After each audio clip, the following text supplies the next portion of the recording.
JP Astro ലൈഫിലേക്ക് എല്ലാവർക്കും സ്വാഗതം. ഇന്ന് നിങ്ങളുമായി പങ്കുവയ്ക്കുന്നത് ചിങ്ങമാസത്തെ ഒരു മാസത്തെ ഫലമാണ്.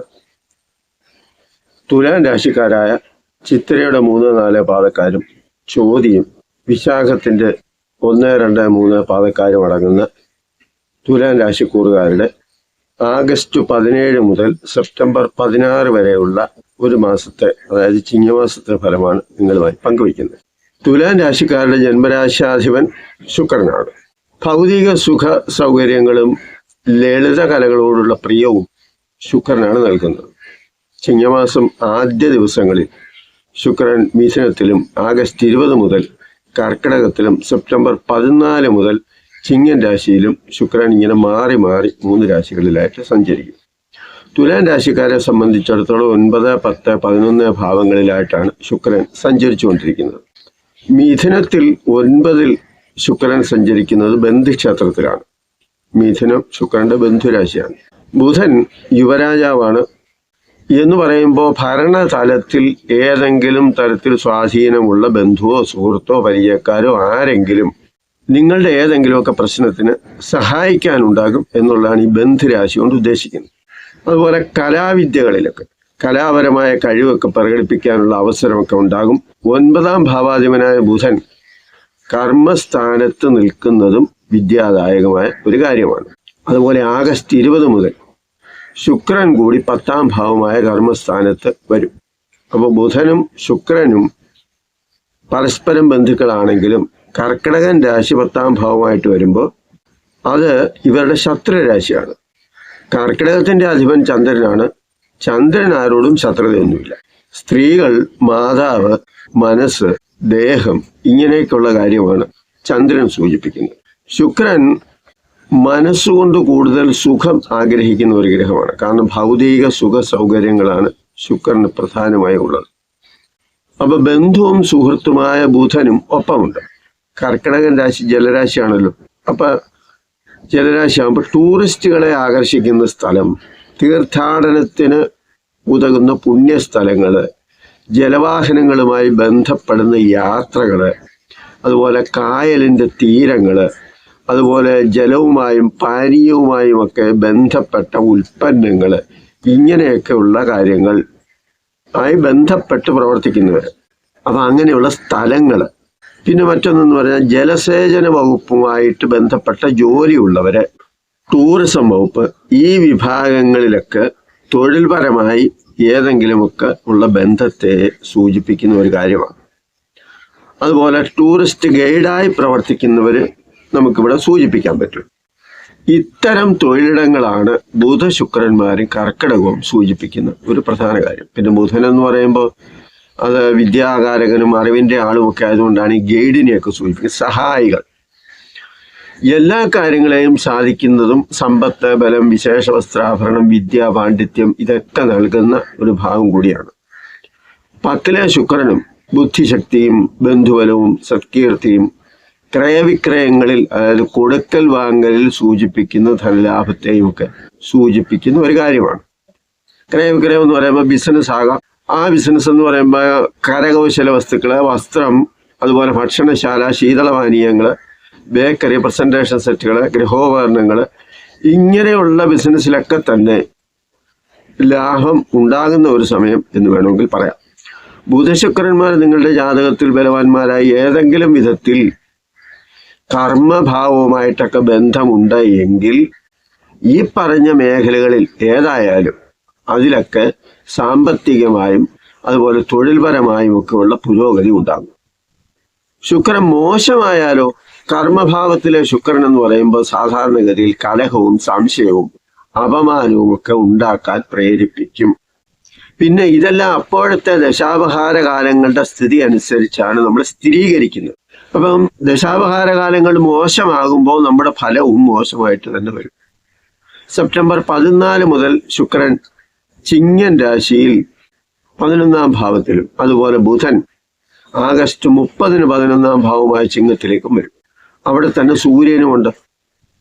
അപ്പൊ സൂര്യനോടൊപ്പം ചിങ്ങൻ രാശിയിൽ കേതുവും കൂടി നിൽപ്പുണ്ട്. ഇവിടെ ഇത്രയും ഗ്രഹങ്ങളെ നമ്മൾ നോക്കുമ്പോൾ സൂര്യൻ സ്വക്ഷേത്ര ബലവാനാണ് ചിങ്ങരാശി. അപ്പൊ സൂര്യനാണ് ഏറ്റവും കൂടുതൽ നല്ല ഫലം നൽകുന്നത്, അതായത് കുറെ കൂടി ബലാധിക്യമുള്ള ഒരു ഗ്രഹം. അതായത് മൂലക്ഷേത്രത്തിൽ 11ാം ഭാവത്തിൽ സൂര്യൻ സഞ്ചരിക്കുക എന്ന് പറയുമ്പോൾ അത് ഭാവമാണ്. ഒരുപാട് നല്ല ഫലങ്ങൾ നൽകുന്ന ഒരു ഭാവം കൂടിയാണ്.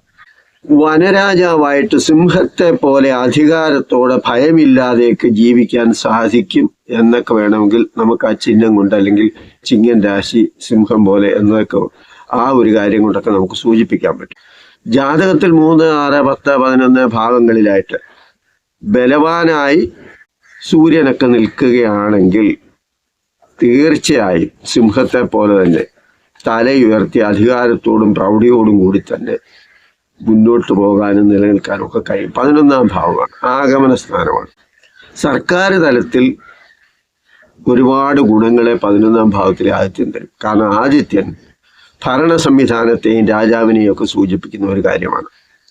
അതുപോലെ മറ്റൊരു കാര്യമെന്ന് പറഞ്ഞാൽ പിതാവിനെയും സൂചിപ്പിക്കുന്ന കാര്യമാണ്. അപ്പൊ പിതാവിൽ നിന്നും എന്തെങ്കിലുമൊക്കെ പല ഗുണങ്ങളും ലഭിക്കുന്നതോടൊപ്പം പിതാവിൻ്റെ പേരിൽ അഭിമാനിക്കാനും പിതാവിനെ കൊണ്ടുള്ള പലവിധ അനുഭവങ്ങളും ആനുകൂല്യങ്ങളും ലഭിക്കാനും, അതുപോലെ സർക്കാർ സംബന്ധമായിട്ട് എന്തെങ്കിലുമൊക്കെ ആനുകൂല്യങ്ങൾ അല്ലെങ്കിൽ തൊഴിൽപരമായ കാര്യങ്ങൾ, പ്രമോഷൻ, സാമ്പത്തിക ലാഭം, ഇങ്ങനെയുള്ള കാര്യങ്ങൾക്കൊക്കെ തന്നെ അതിൻ്റെ ഗുണം ലഭിക്കുന്ന ഒരു ഭാവം കൂടിയാണ്. 11ലെ ശുക്രനാണെങ്കിൽ എല്ലാവിധ ഭൗതിക സുഖ സൗകര്യങ്ങളും നൽകും.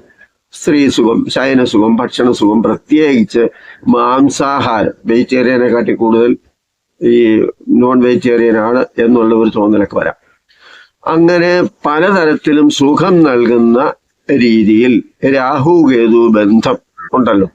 കാരണം കേതു ചിങ്ങരാശി നിൽക്കുക, അതുപോലെ തന്നെ അതിൻ്റെ 7ാം ഭാവത്തിലാണ് രാഹു. അപ്പൊ പരസ്പരം ഇവർ രണ്ടുപേരും രാഹു കേതുക്കൾ പരസ്പരം 7ാം രാശിയിലാണ് നിൽക്കുന്നത് കൊണ്ട് തന്നെ ഒരു ബന്ധമൊക്കെ ഉണ്ട്. അപ്പൊ അതുകൊണ്ട് സുഖം അതിര് കടക്കാതെ നോക്കണം എന്ന് വേണമെങ്കിൽ നമുക്ക് പറയാം. കാരണം സുഖത്തിന് വേണ്ടി മദ്യമോ മറ്റ് ലഹരിയോ വേണമെന്നൊക്കെ തോന്നാം. അതുപോലെ സ്ത്രീ വിഷയത്തിലും മനസ്സ് ഒരു ചഞ്ചലം ഉണ്ടാകാനുള്ള സാധ്യതയൊക്കെ ഉണ്ട്. ഭൃത്യന്മാരും ധനവും രാജാവിൽ നിന്ന് ലഭിക്കപ്പെട്ട സമ്പത്തോടുകൂടി സുഖമായി ഇരിക്കാനുമുള്ള സാഹചര്യമൊക്കെ ഈ 11ാം ഭാവം കൊണ്ട് നൽകുന്നുണ്ട്. 11ലെ ബുധനാണെങ്കിലോ പല തരത്തിലുള്ള ലാഭത്തെയാണ് നൽകുന്നത്. ഇപ്പോ ബുധൻ അറിവിൻ്റെയും വിദ്യയുടെയും ഒക്കെ കാരകനാണ്. അതുപോലെ തന്നെ സംസാര രീതി കൊണ്ടും ബുദ്ധി കൊണ്ടും ചിന്താശേഷി കൊണ്ടും ആരെയും വശത്താക്കാനുള്ള കഴിവും ഈ ബുധൻ നൽകും. ധനലാഭം, കാര്യജയം, ബന്ധുസഹായം, അതുപോലെ വിദ്യാവിജയം, തൊഴില്, ഇങ്ങനെ പലതും നേടിത്തരുന്ന ഒരു ഭാവത്തിലാണ് ബുധൻ. അതുപോലെ 11ലെ കേതുവും കീർത്തിയും പ്രതാപവും ധനലാഭവും ഇങ്ങനെയൊക്കെ ഉള്ള കാര്യങ്ങളൊക്കെ നൽകുമെങ്കിലും ഈ ഫലങ്ങൾ ഏറെക്കുറെ ലഭിക്കണമെങ്കിൽ നിങ്ങളുടെ ജാതകത്തിൽ ഈ ഗ്രഹങ്ങൾ അനുകൂലമായിട്ട് നിൽക്കണം.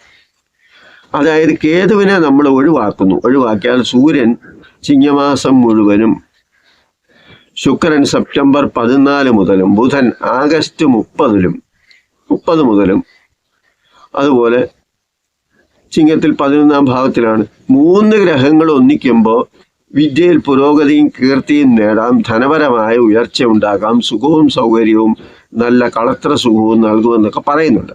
വ്യാഴം 3, 6 ഭാവാധിപത്യം വഹിച്ചാണ് 9ാം ഭാവത്തിൽ നിൽക്കുന്നത്. അപ്പൊ അങ്ങനെ 9ാം ഭാവത്തിൽ വരുമ്പോൾ അത് ഭാഗ്യസ്ഥാനമാണ്. 9ലെ വ്യാഴം ഉയർന്ന പദവി വരെ നൽകാറുണ്ട്. സന്താന ഭാഗ്യം, പിതൃഭാഗ്യം 9ാം ഭാവമല്ലേ. ധനലാഭം, ഭാര്യാസുഖം, ആജ്ഞാസിദ്ധി, അധികാരം എന്നൊക്കെ വേണമെങ്കിൽ പറയാം. അങ്ങനെ ഇതെല്ലാം നൽകുന്ന ഒരു ഭാഗ്യസ്ഥാനമാണ്. ജാതകത്തിൽ ബലവാനായ സ്വക്ഷേത്രസ്ഥിതനായി 9ൽ വരുന്ന വ്യാഴം ജീവിതം ദൈവാധീനവും ഭാഗ്യവും കൊണ്ട് പലപ്പോഴും ഉയർച്ചയെ കൊണ്ടുതരും. ഇവിടെ 6ാം ഭാവാധിപനാണ് വ്യാഴം, ശത്രുരാശിയിലാണ്. പലപ്പോഴും എന്തെങ്കിലും നേടാൻ ഒരു പോരാട്ട മനോഭാവം തന്നെ ചിലപ്പോൾ കാണിക്കേണ്ടതായിട്ട് വരും. ഒരു തരം മത്സര ബുദ്ധിയോടെ മുന്നോട്ട് പോകേണ്ട ഒരു സാഹചര്യമൊക്കെ വരും. പലരും കൂടെ നിന്ന് ചിലപ്പോൾ ശത്രുതാപരമായിട്ടൊക്കെ പെരുമാറിയെന്ന് വരാം. 5ലെ രാഹു, 5ാം ഭാവത്തിലാണല്ലോ രാഹു.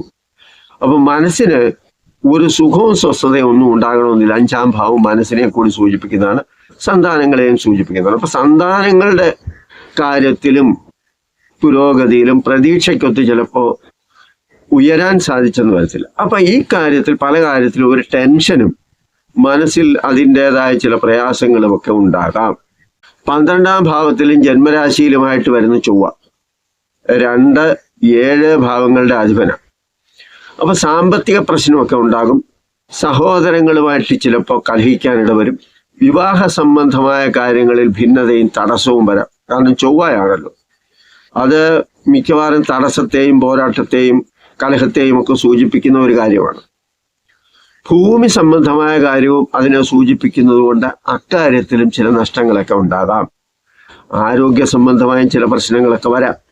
ഇപ്പൊ പങ്കാളിയുമായി ഏതെങ്കിലും തരത്തിലുള്ള ഭിന്നതയോ മറ്റേതെങ്കിലും വിഷയമോ മനപ്രയാസമോ അങ്ങനെയൊക്കെ വേണമെങ്കിലും നമുക്ക് ചിന്തിക്കാൻ പറ്റും. 6-ാം ഭാവത്തിൽ നിൽക്കുന്ന ശനി എന്ന് പറയുമ്പോൾ ശത്രുനാശം, രോഗശാന്തി, കാര്യജയം ഇങ്ങനെയൊക്കെയുള്ള നല്ല കുറെ ഫലങ്ങൾ നൽകുന്ന ഭാവമാണ് 6-ാം ഭാവം. അതായത് 3, 6, 11 ഭാവം, ഈ ഭാവമൊക്കെ ശനിക്ക് നല്ല ഭാവങ്ങളാണ്. തുലാം രാശിക്കാർക്ക് അത്ര മെച്ചമല്ലാതെ നിൽക്കുന്ന ഗ്രഹം എന്ന് പറയുന്നത് ചൊവ്വയാണ്. അപ്പൊ സുബ്രഹ്മണ്യനെയും ഭദ്രകാളിക്കും വഴിപാട് ആരാധന നടത്തുക, അതുപോലെ ഷഷ്ടിവ്രതം അനുഷ്ഠിക്കുക, മഹാവിഷ്ണുവിന്റെ ക്ഷേത്രങ്ങളിൽ വ്യാഴാഴ്ച പാൽപ്പായസം നടത്തുക, ഇതെല്ലാം തന്നെ നമുക്ക് അനുകൂലമല്ലാതെ നിൽക്കുന്ന ഗ്രഹങ്ങളുടെ ദോഷഫലത്തെ കുറയ്ക്കാനും കുറേയൊക്കെ നന്മ നമ്മുടെ ജീവിതത്തിൽ ഉണ്ടാക്കാനും സഹായിക്കും. പ്രത്യേകിച്ച് ഈ ചിങ്ങമാസം ഓണക്കാലമാണ്.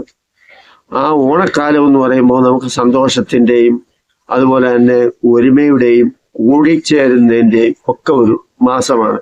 അപ്പൊ ഇങ്ങനെയുള്ള മാസത്തിൽ എല്ലാവിധ നന്മകളും എല്ലാവിധ സന്തോഷവും എല്ലാവർക്കും ഉണ്ടാകട്ടെ എന്ന് പ്രാർത്ഥിച്ചുകൊണ്ട് ഈശ്വരാനുഗ്രഹം മൂലം നിങ്ങളുടെ ദോഷങ്ങളൊക്കെ ഒന്ന് കുറഞ്ഞ് അതിനൊക്കെ ഒരു പരിഹാരവും ശാന്തിയും ഉണ്ടാകട്ടെ എന്ന് പറഞ്ഞുകൊണ്ട് ഈ വീഡിയോ നിർത്തുന്നു. നിങ്ങൾക്ക് ഈ വീഡിയോ ഇഷ്ടമാണെങ്കിൽ മറ്റുള്ളവർക്ക് കൂടി ഷെയർ ചെയ്ത് കൊടുക്കുക, ലൈക്ക് ചെയ്യുക, അതോടൊപ്പം തന്നെ ഹൈപ്പ് കൂടി ഒന്ന് ഓൺ ചെയ്യുക. നന്ദി, നമസ്കാരം.